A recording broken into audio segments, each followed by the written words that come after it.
Welcome to Kenton's videos. Enjoy the video. You start by equipping one chocolate item and confirming only way is active. This makes chocolate usable as an offensive trigger.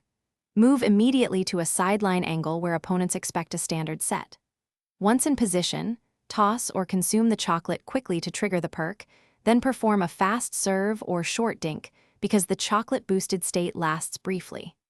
Make sure to time the consumption just before contact so velocity and effects align. This maximizes surprise and leverages the buff for the first point. Once you've started using chocolate, layer it into mid-game combos. Feign a long set, then pop chocolate and execute a quick short set to the opposite wing.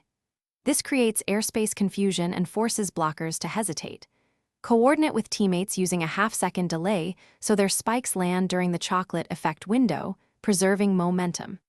Make sure to watch cooldowns and stamina.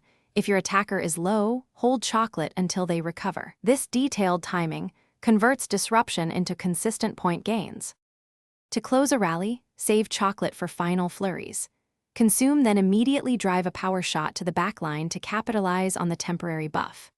If the chocolate trigger fails or doesn't apply, reset by stepping out of play briefly and re-entering to clear state glitches, then reapply normally.